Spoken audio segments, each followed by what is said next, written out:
It's Maria's dad's turn to cook dinner tonight, so he heads down to the basement to grab some onions and potatoes. But he's taking too long down there. Too long for just grabbing some vegetables. What is he doing? His wife notices, so she calls out to him. No answer. Maybe he got distracted. Maybe he's rearranging things down there or cleaning something up. So she waits a little longer. Still nothing. Now she's worried, so she heads down there to check on him. And she never comes back up. Now their son, Maria's older brother, steps in. First he calls for his parents. Silence. Okay.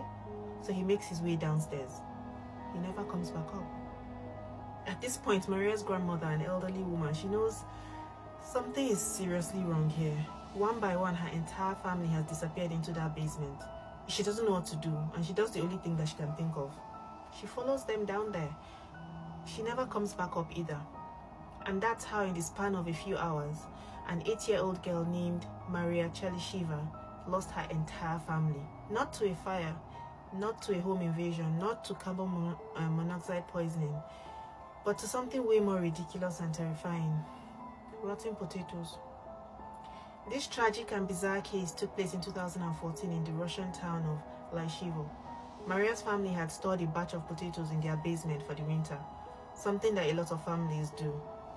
But over time, those potatoes didn't just go bad, they decomposed. And when potatoes rot, they don't just get mushy and disgusting, they release a toxic gas, specifically solanine and hydrogen sulfide.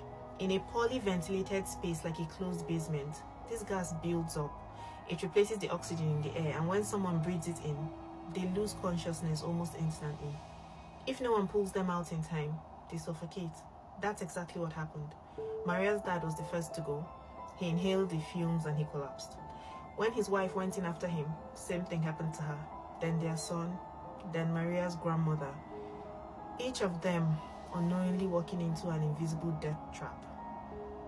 And you might be wondering, how did Maria survive? Well, the only reason that she survived is because she never went down there. By the time she discovered what had happened, the fumes had already started to dissipate. It wasn't as toxic as before because they kept opening the door and closing it, And it made it safe for rescuers to enter. But it was too late. Her entire family was gone. Now, before you start side-eyeing your bag of potatoes, let's be clear. This isn't something that happens with just any old potato. For solanine and other toxic gases to become lethal, potatoes have to be extremely rotten and stored in an enclosed, unventilated space. This is why potato storage areas, especially in older homes, can be surprisingly dangerous. So don't worry, your potatoes in your kitchen with your windows open are fine.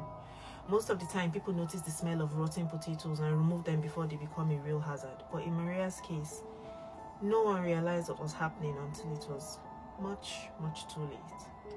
After losing her entire family in the most horrifying way imaginable, Maria was left orphaned at just 8 years old.